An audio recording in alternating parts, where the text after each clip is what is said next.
There's a trap lying in plain sight. It appears innocuous. It feels fantastic. It's convenient, fast, easy, and everywhere. And once you become used to it, you stop questioning it. It becomes the background noise of your life. But over time, it erodes your discipline. It robs you of your resistance. It kills your ability to focus, execute, and progress. That trap is quick gratification. You don't notice it at first. It starts with little choices. You skip the workout because you're fatigued. You go for comfort food instead of fueling your body. You watch one more show instead of retiring to sleep. You check the fridge even if you're not hungry. You do it without even thinking. And each time, you tell yourself it's no big thing. Just one more time. Just a couple more minutes. Just once. Those times mount up. They turn into patterns. The patterns become habits. And before long, you've conditioned yourself to respond to every ache, every want, every impulse with a shot of relief, a swift escape, a shortcut, a dopamine rush, anything to escape the hard thing. And the more you feed that habit, the less your self-control gets. The more you choose comfort today, the harder it becomes to accomplish hard things later. Eventually, what used to be hard becomes impossible. What used to be a decision becomes automatic. And what used to be a choice becomes your identity. Because quick pleasure doesn't simply cost you time, it rewires your brain. It conditions you to identify effort with pain. It trains you to avoid opposition. It pays you for doing nothing.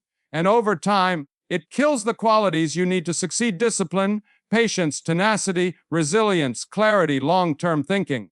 It teaches you that satisfaction should be immediate. That expansion should be straightforward. That discomfort is something to avoid, not something to overcome. And once that belief takes root, you stop challenging yourself. You cease reaching, you cease building. Because constructing takes time. Because growth feels slow. Because outcomes don't come in minutes, they come in seasons. And most individuals don't last that long. Not because they're not capable, but because they've trained themselves to seek the immediate hit, the easy win, the immediate payoff. They start things but never finish them. They made goals but resigned after 2 weeks. They feel inspired for a minute, but it fades the second it gets uncomfortable. And here is the truth about quick gratification: it's not just a distraction. It's a thief. It robs you of your potential. It numbs your hunger for more. It convinces you to settle, to shrink, to choose relief above reward. And the more you select it, the more you drift from the person you're capable of becoming. But the good news is this: you can retrain your thinking. You can rebuild your discipline. You can reverse the damage. You can reclaim your focus, your energy, your clarity. But it won't happen by accident. It takes intention. It takes attentiveness. It requires the bravery to face the discomfort you've been avoiding. Because the answer to fast pleasure isn't doing more. It's doing what counts, even when you don't feel like it. It's choosing discomfort now so you can feel freedom later. It's delaying pleasure, not because you prefer pain, but because you value growth. You have to unlearn your conditioning. You have to resist the impulse to chase the quick fix. You have to establish new habits, habits that reward work, habits that strengthen patience, habits that keep you focused on the long term. Because the long term is where the real reward exists. You must adjust your mentality about gratification. It's not about avoiding pleasure forever. It's about earning it. It's about aligning your rewards with your values.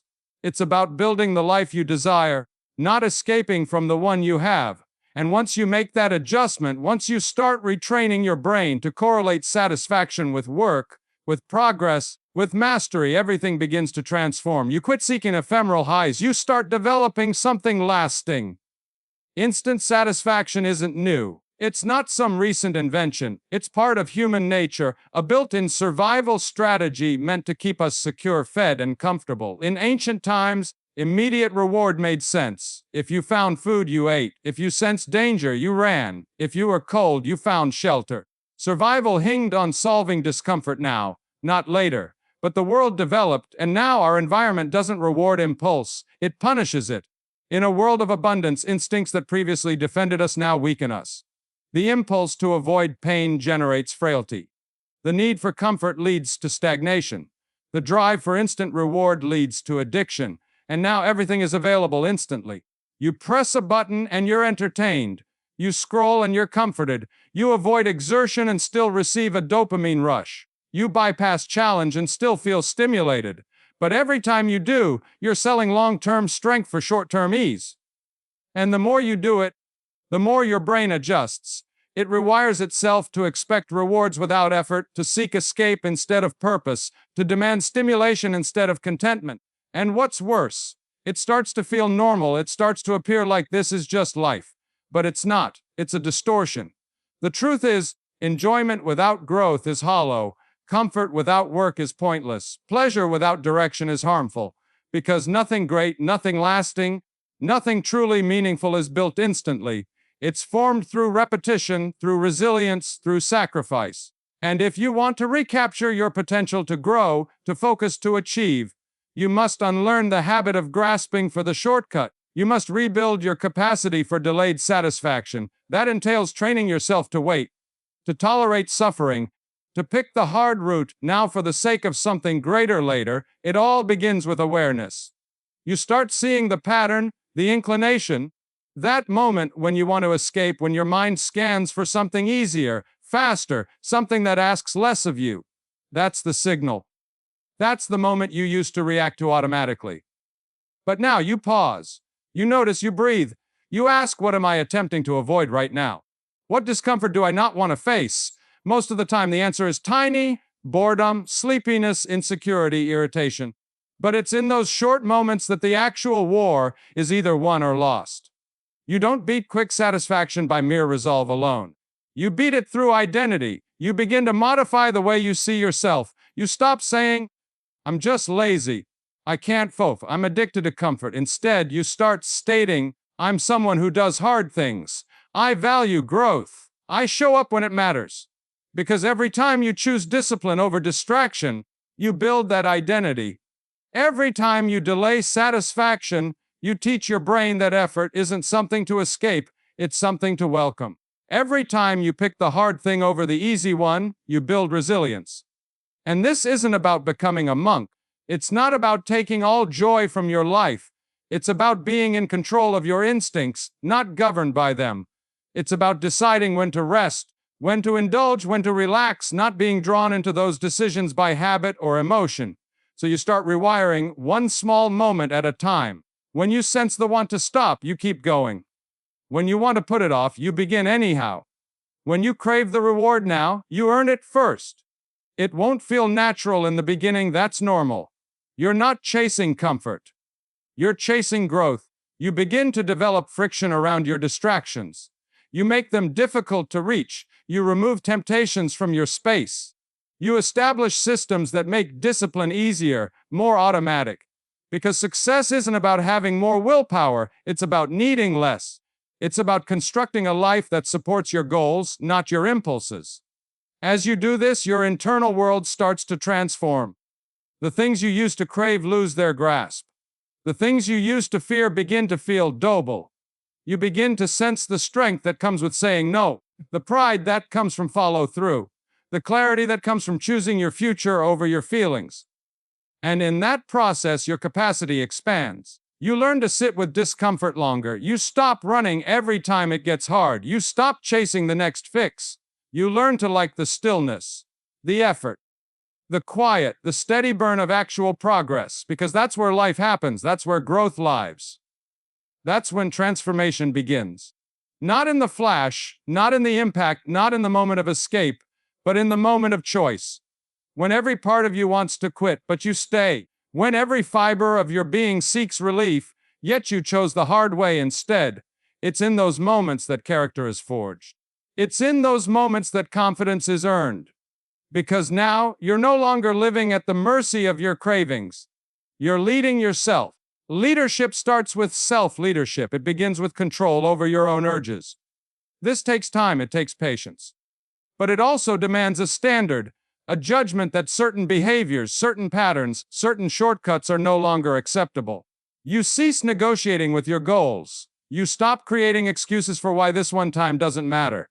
Because every moment matters. Every choice matters. Every indecision is a chance to reinforce or shatter your standard. And when you live like that, when you hold the line day after day, you become unstoppable. You no longer depend on motivation. You're not addicted to comfort. You aren't persuaded by diversions. You are made for endurance, built for discipline, built for actual success. Instant satisfaction thrives in silence. It works best when you're not paying attention, when you're on autopilot, giving every want, every impulse, every minor wave of resistance and unconscious yes. That's how it wins. Not with a battle, but with a whisper, with a quiet reach, with a soft bargain, just one more, just this once, you've earned it. The damage doesn't happen all at once. It's steady, cumulative, gradual, the late nights, the missed workouts, the unregulated spending, the impulsive decisions, the emotional reactions. One by one, day by day, they build up. Then you wake up and wonder why your goals feel distant, why your energy is scattered, why your confidence has evaporated. This is the truth. Little choices shape your life, and most happen without thought. That's why awareness matters. That's why presence matters. You cannot afford to go through your day asleep at the wheel. For every second you drift is a moment you surrender to the easy route. You have to start paying attention. You have to slow down enough to recognize the moment before the moment. The second before you pick up your phone, the minute before you click snooze, the gap between craving and action. That's the window where your future is shaped. That window is narrow, fragile, fleeting. But if you walk into it, if you catch yourself there and pause, you give yourself power. You interrupt the loop. You acquire leverage. You progress from reaction to response. And with that transition, you begin to take back control. But here's what most people do instead: they justify. They rationalize. They explain away their decisions. It's not that big of a deal. I'll get back on track tomorrow. This won't make a difference. And in that moment, they sacrifice their integrity for relief, their growth for comfort, their future for a few seconds of escape. Then they do it again and again until it becomes normal, until their word no longer means anything, until their self-trust starts to crumble. Not because they're weak, not because they're broken, but because they haven't educated themselves to delay satisfaction, because they haven't established the habit of standing still in suffering. This basically comes down to your relationship with discomfort. Instant gratification isn't about the phone, or the food, or the television. It's about refusing to sit with something hard. It's about the instinct to move away from tension instead of moving through it. You have to rewire that inclination. You have to retrain your system. You have to teach yourself that discomfort is not danger, craving is not command, impulse is not identity. That starts by creating small moments of resistance on purpose, micro challenges, friction, intentional pauses. That can mean setting a timer before opening your favorite app, waiting 10 minutes before acting on a want, doing 5 push-ups when you want to lay down, taking 3 deep breaths before reacting to displeasure. It's not about punishment, it's about programming.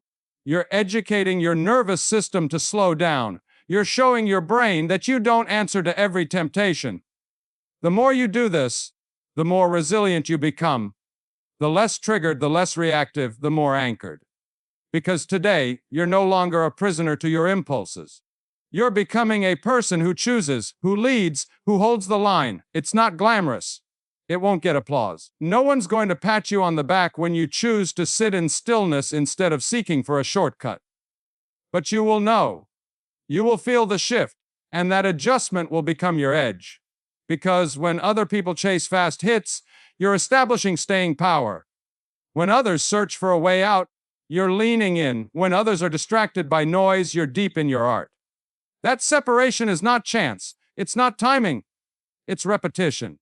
Every time you say no to the easy thing, you say yes to something greater. You say yes to clarity, to mastery, to tranquility, to the confidence that only comes from self-respect. That is the reward for holding the line.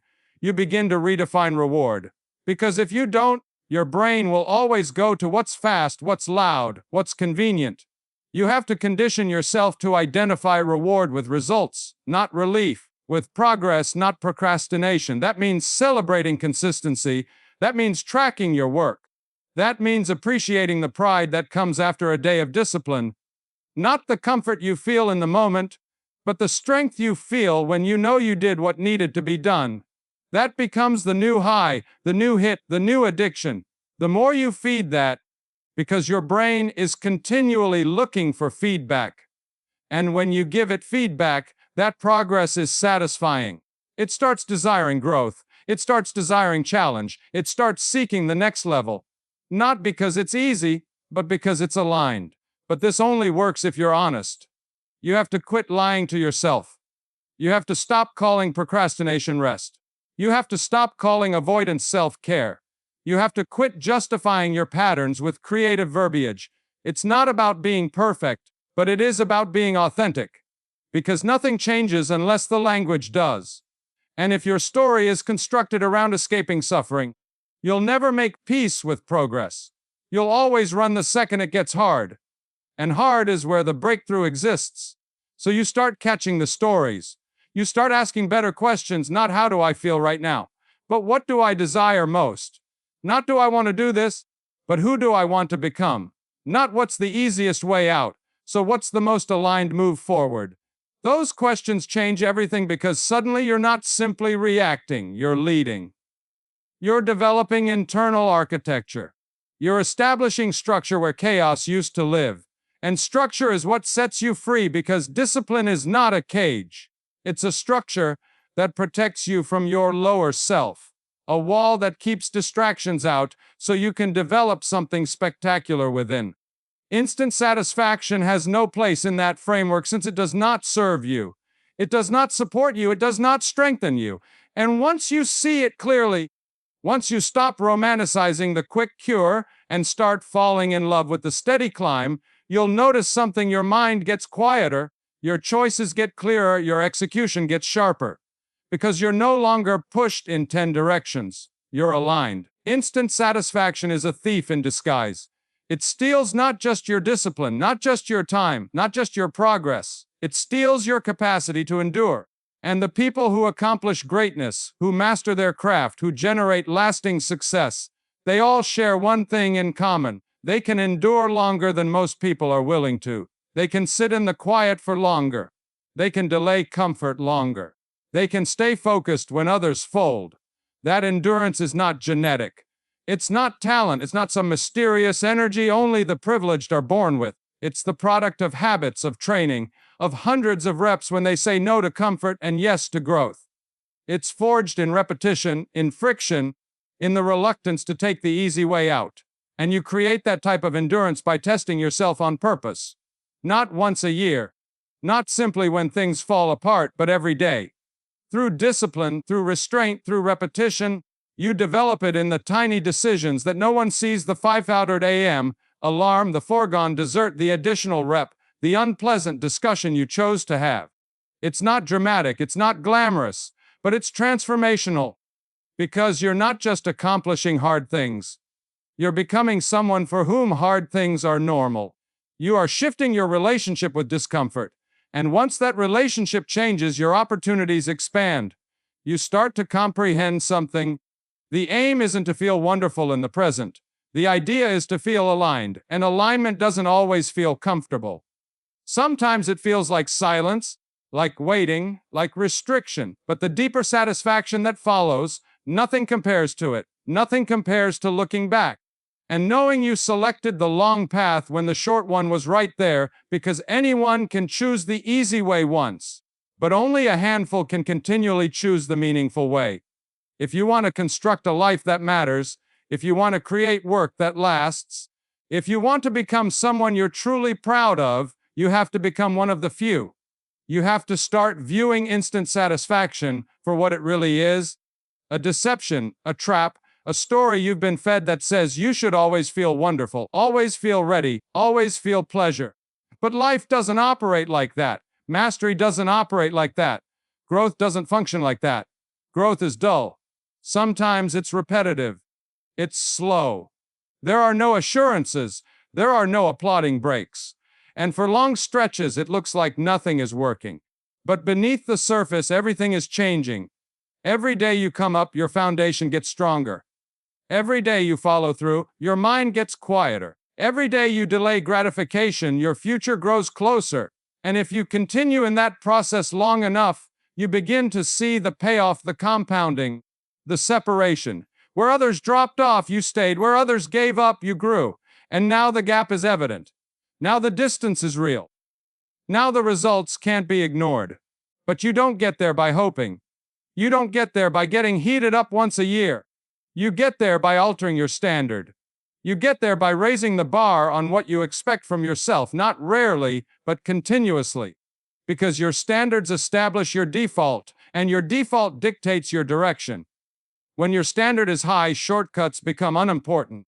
When your standard is high, temptation becomes noise. When your standard is high, comfort isn't an option. It's a warning sign, a signal that you're sliding backward, that you're shrinking, that you're not being who you're capable of being. So how do you raise your standard? You start by being wary of your own patterns. You cease sugarcoating. You quit making excuses. You stop saying, "It's not that bad." If it's stopping you from your potential, it's that horrible. If it's making you smaller, it's that horrible. If it's developing behaviors that work against your future, it's that awful. You draw a line. You decide this version of me is done. Not in a month. Not when you feel like it now. Because change doesn't begin when conditions are perfect. Change begins when your standard becomes non-negotiable. And then you reinforce it not with emotion, not with hype, but with action, with rituals, with systems, with daily decisions that say, "This is who I am today." You don't have to feel like it.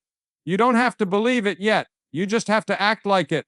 And the belief will follow. The sensation will catch up. This is why discipline matters. Not because it makes you better than everyone else, but because it connects you with the life you claim you want.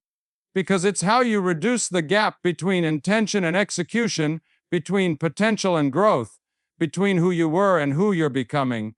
Every time you select the long game, you're voting for that version of yourself. Every time you delay satisfaction, you're casting a ballot for your future.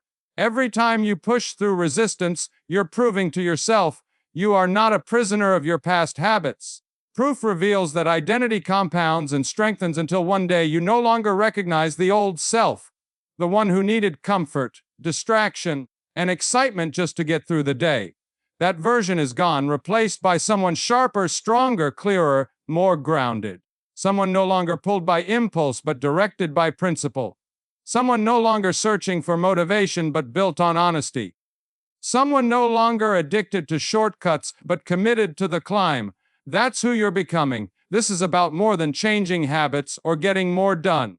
It's about becoming someone worth trusting, someone you look at in the mirror and admire, not because you're flawless, but because you're real, consistent, and show up when it counts. The real battle with instant gratification occurs after you've made progress, once momentum has started. When you've pushed past early reluctance and things start to seem comfortable, that's when temptation returns stronger, not as a loud distraction, but as a gentle whisper. You've earned it.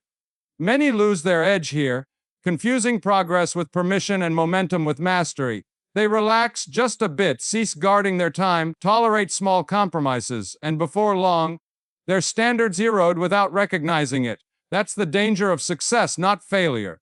Success makes you soft if you let it, and the gateway drug is comfort. The more comfort you collect, the more prone you are to swap discipline for ease, focus for amusement, growth for pleasure. You stop building and start consuming. It feels innocent, like a break. But the break becomes a pattern, the pattern becomes your new normal. Now you're not just stalling, you're reversing. Not with a collision, but a creeping drift, quiet, subtle, unnoticeable until it's too late. This is why consistency must outlast motivation, and your standards must outlive your results. The instant you bind habits to how well things go, you become unstable, weak, reactive. The work you did to gain strength starts to deteriorate. You have to establish a strategy that maintains your edge sharp, especially when life feels fantastic. You don't stop doing what brought you there simply because you've arrived. You double down. You preserve your daily routine, your discipline, your rituals. Not because you need them every day, but because you know what happens when you quit. Discipline is not seasonal. It's not something you pull out only when you're behind. It's a way of life. It's the framework that allows you flourish when others plateau. It's the force that protects your future when comfort tries to steal it. Because comfort is not the enemy. But it becomes a problem when you no longer manage it, when it starts making decisions for you, drawing you away from the life you were developing and into the trap of maintenance. And upkeep is harmful because it feels responsible, it feels stable. But if you're not growing, you're withering. If you're not climbing, you're floating. If you're not honing your standards, your old patterns will slip back in. You have to stay attentive. You have to assess your habits, even when things are working. You have to ask yourself, what am I tolerating now that I would have never endured 6 months ago? Where have I gotten sloppy? Where have I let ease substitute effort? The moment you spot it, you remedy it. You don't spiral. You don't beat yourself up. You get honest. You course correct. You tell yourself progress doesn't justify compromise. Momentum doesn't substitute upkeep. Results don't replace rituals. You keep doing the task. You keep showing up. You keep saying no to the fast hit. Not because you don't deserve rest, but because you know what's at stake. Because you remember how hard it was to get here, and you're not willing to let it slide through your fingers. Here's what happens when you live that way. You cease requiring hype to stay consistent. You stop chasing motivation. You stop waiting for things to feel right. Your activities become automatic. Your habits become identity. Your consistency becomes legacy. That's when you start separating, not just from who you used to be, but from everyone else. Because most individuals only perform when it's urgent, when it's thrilling, when the pressure is on. But you perform because it's who you are, because it's what you do, because you built yourself that way. That kind of consistency compounds quietly, invisibly, but powerfully. It makes you better at things others don't even think about. It gives you clarity when others are lost. It gives you structure when others are scattered. It gives you peace when others chase the next high. Because you're not chasing anymore. You're building. You're leading. You're reinforcing your standard every day, one choice at a time. That's what real discipline looks like. It's not loud, it's not flashy, it's consistent, it's quiet, it's unshakable, but you have to protect it not from enemies, but from yourself. From your lower impulses, your old wiring, the voice that whispers it's okay to let up just a little. Because a little becomes a lot, a moment becomes a habit. So you catch that voice early. You say, not today. You say, that's not who I am anymore. And you act in alignment with your highest standard, even when it's hard. Especially when it's hard, you teach yourself again and again that the pain of discipline is always smaller than the pain of regret. That a moment of effort is always worth more than a moment of relief. That every choice you make is either building your future or taking from it. That's the truth most people never face. Every decision matters. Not just the big ones, but the small ones, the quiet ones, the ones you think don't count. Because those are the ones that shape you. That's where character is built. That's where discipline is tested. That's where identity is forged. The most dangerous thing about instant gratification, it disguises itself as relief, as reward, as self-care. It shows up when you're tired and says, just take a break. It shows up when you're overwhelmed and says, just give yourself some grace. It shows up when you're on the edge of a breakthrough and says, this isn't worth it. There's an easier way. The more you listen, the more it wins. It doesn't take your goals all at once. It chips away at them, one compromise at a time, one skipped workout, one late night, one promise broken, one excuse accepted, until you wake up and realize you've drifted from the life you were building. And even worse, you start to rationalize it. You tell yourself, this is good enough. I've done okay. I'm doing more than most. While there's nothing wrong with gratitude, there's a difference between being grateful and being complacent. One feeds your spirit, the other kills your drive. So ask yourself, have I been honest? Am I living at the edge of my potential, or have I been coasting? Have I been lowering the bar just enough to stay comfortable but still feel productive? Because that middle ground is where dreams go to die, not in failure, but in comfort. The enemy of greatness isn't struggle, it's mediocrity disguised as stability. It's the subtle belief that you've done enough, that you're above the basics now, that you don't need to push anymore. But the moment you stop pushing, you start fading. Growth isn't neutral. You're either ascending or descending. If you've ever seen someone with incredible potential stall out, it wasn't because they couldn't keep going. It was because they stopped wanting more. Because the dopamine from small wins seduced them. Because the praise from others convinced them they were finished. Because the pull of comfort was louder than the call to continue. You have to protect your hunger, not just in the beginning, but especially when you've started to taste progress. Because the climb gets harder when you start to see results. Now you've got something to lose. Now you've built a reputation. Now people have expectations, and that pressure can either refine you or make you retreat. The way you handle pressure says everything about you. Most people avoid it. They lighten their load, slow their pace, try to maintain what they've built instead of building more. But the elite, they use pressure. They use it to lock in, get sharper, eliminate distractions. Because pressure exposes what comfort conceals. So you train for pressure. You train your nervous system to stay calm when your schedule gets crazy. You train your focus to sharpen when the stakes are high. You train your habits to hold when emotions spike. And that training begins with one habit, the habit of choosing long-term over short-term. It's a muscle, and like any muscle, it only grows through use. Every time you want to quit and don't, you strengthen it.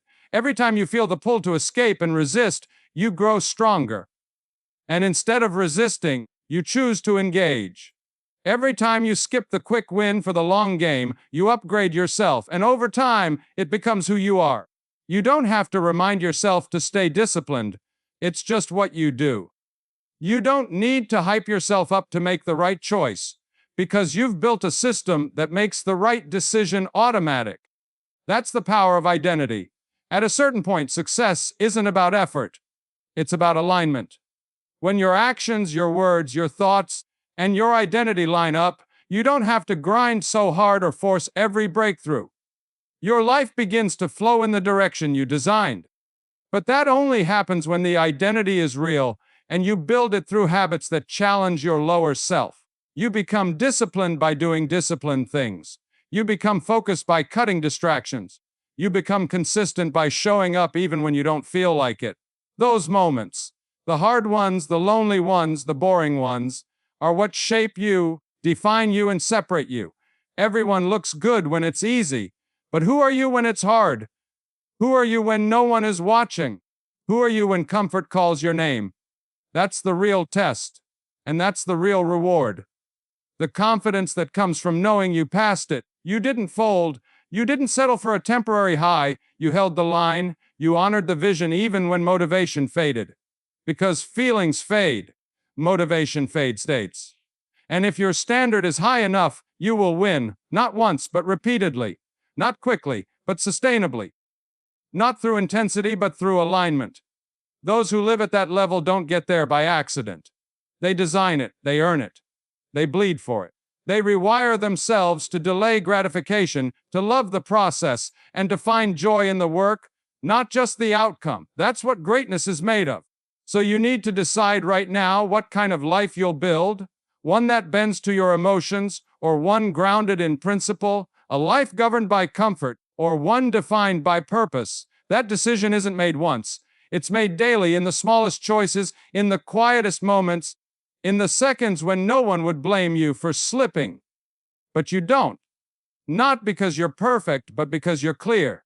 And when clarity becomes habit, habit becomes identity, and identity becomes lifestyle, that's when success becomes inevitable, not guaranteed, not easy, but inevitable. Because you're no longer hoping, you're living the habits that make it happen. If there's one truth to take from this message, let it be this: instant gratification is not harmless. It's not neutral. It's not a small compromise. It's a decision with direction. And that direction always leads away from your potential. Because every time you choose ease over effort, comfort over clarity, pleasure over purpose, you move further from who you could be. You are not just making a temporary trade, you are shaping your character. You are writing the script your future self will read. You are setting the tone for who you will become. The people who win long-term aren't lucky. They aren't superhuman. They simply decided to stop responding to impulse and start leading with identity. They understand that success is never the result of one massive choice. It's the compound effect of tiny decisions repeated over time. This is about who you are becoming, not just what you are doing. You're not just changing your schedule, you're changing your standards. You're not just showing up with more effort, you're showing up with more alignment. You're not just building better habits, you're building a stronger identity. You don't need more information. You don't need another motivational video. You don't need to wait for the perfect moment. What you need is repetition. What you need is consistency. What you need is to lock in the behaviors that create long-term freedom, even when they don't feel good in the short term. Because real freedom doesn't come from escaping discipline, it comes from living inside it. From knowing you have the power to say no, the power to wait, the power to endure discomfort because you trust yourself to hold the line. You've seen the cost of shortcuts. You've seen the toll of distraction. You've felt the weight of being out of alignment with your goals. And you know how good it feels to take control again, to do the hard thing, to be proud of your decisions. Not because they were easy, but because they were right. That pride is worth more than any hit of instant pleasure. That peace you feel when you follow through is deeper than any comfort you've ever reached for. And that confidence you gain when your actions and your standards finally align, it's unshakable. So decide every day. Decide to show up differently. Decide to honor the future, not the craving. Decide to build instead of escape. Decide to lead yourself when no one else is watching. Decide to walk away from the comfort that's holding you back and toward the resistance that will set you free. And when you do, you'll discover a version of yourself that doesn't fold under pressure, doesn't chase shortcuts, doesn't need quick wins to stay in the game. You'll discover a version of yourself who's built for the long haul. Committed, focused, grounded, unstoppable.